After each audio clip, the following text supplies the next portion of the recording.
Hello, everyone. This is Calvin Russell, CEO and founder of 850 Club Credit Consultation. Hope everyone's doing well today. Today, we're going to talk about how to build credit for your children.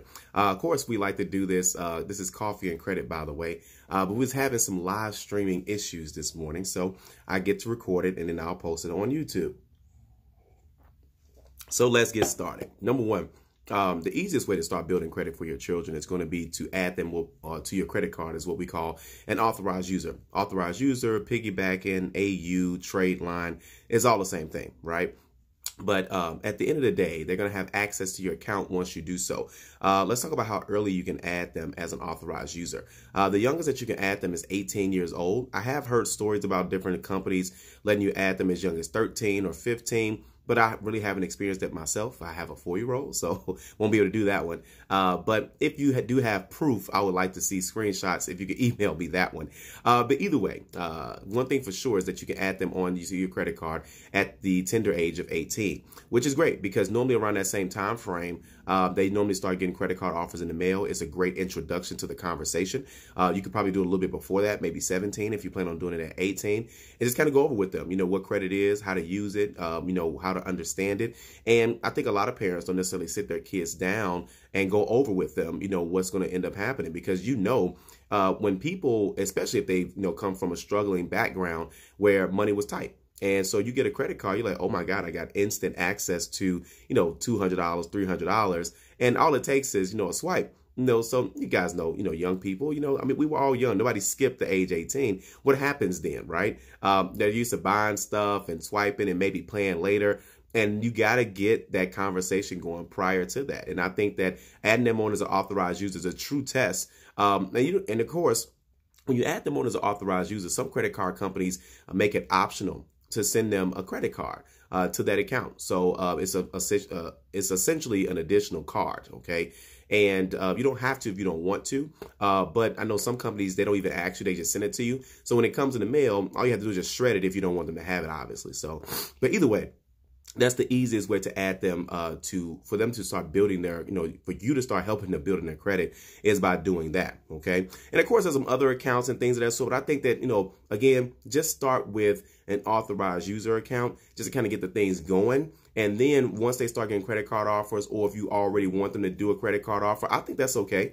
I think one or two credit cards is just fine, especially if they have one major credit card, whatever comes in the mail, right? Or you can, do a department store credit card somewhere that they always shop, maybe. So, I mean, again, like a Target card or, Express or wherever they shop, just kind of pay attention to that.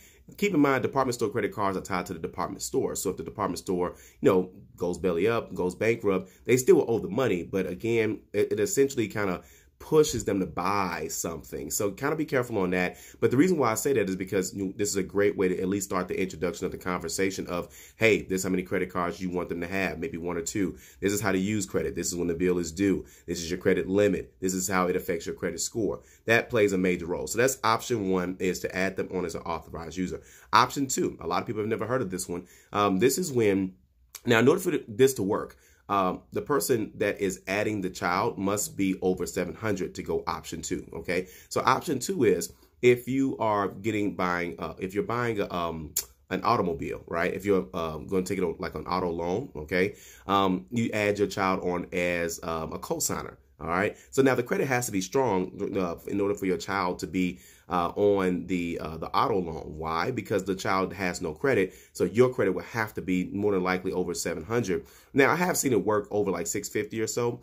But again, it's guaranteed it's going to work over 700. The reason being is because sometimes the interest rate will be a little bit, higher because the banks will assume that, of course, the vehicle is going to be for the younger person. I mean, why would anyone else do that? Right? Here's the catch. So you have the auto loan. You're going to make all the payments on the auto loan, obviously. And then, of course, now your child is just sitting back. They're 18 years old. Let's say you give them, and I want to give you guys a true story. This lady had added her daughter on as as a co-signer to her auto loan. And she gave her daughter the old car. Her daughter was 18. The mom was in her 40s, right? And then, of course, 6 years later go by. Now the daughter's 24 years old.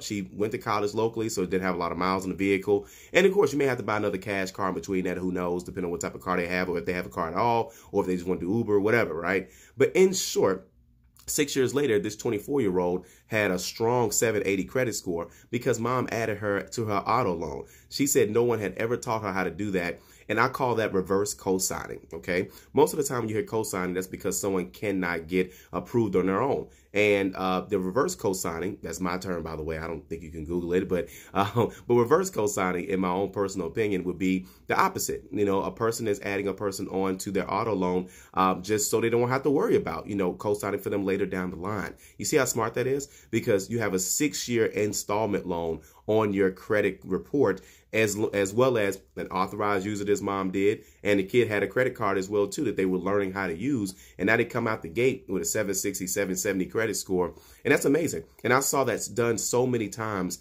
whether it was adding their kids to auto loans, adding their kids to personal loans, adding their, you know, I think you can pretty much do it to anything except for a mortgage, because with mortgage, they start going into, you know, income and all that jazz, you know, but I think an auto loan you most definitely can do. Add them to all your credit cards you're not using, and make sure the balances are under 10%. I've been seeing that a lot lately too. You guys are doing a great job adding people on as authorized users, but at the same time, the balances are too high. They're not going to benefit from an authorized user if the balance is too high. All right. So that's how you build credit for your children. Just make sure that they're watching the videos as well too, just like you are. And again, this is your responsibility as a parent to make sure that you teach your children about credit early on, because they're going to get stuff in the mail. They're going to get stuff in their email. They're going to get stuff, you know, just all over. I mean, they're going to see it. They're going to see advertisements and everything. And who doesn't want to get money now and then pay it later? You know, so you have to teach them this, you know, very early on, because there's going to be a lot of things that's going to hold a lot of people back, and let them understand it's nothing wrong with credit. Okay. It's nothing wrong with credit. And because people come here from different countries and they say, you know what, I want to start a business, and they do so just by simply having things in place, you know, they already have the money and everything already in place because of credit. That plays a major role. So either way, going too long, I'm at 7 minutes. So you guys have a good day. If you like this video, like it. You want to share it. As be sure to subscribe as well. I always say that for my YouTube people, this will be posted on Facebook as well too. Make sure you guys share it and like it. All right. See you tomorrow.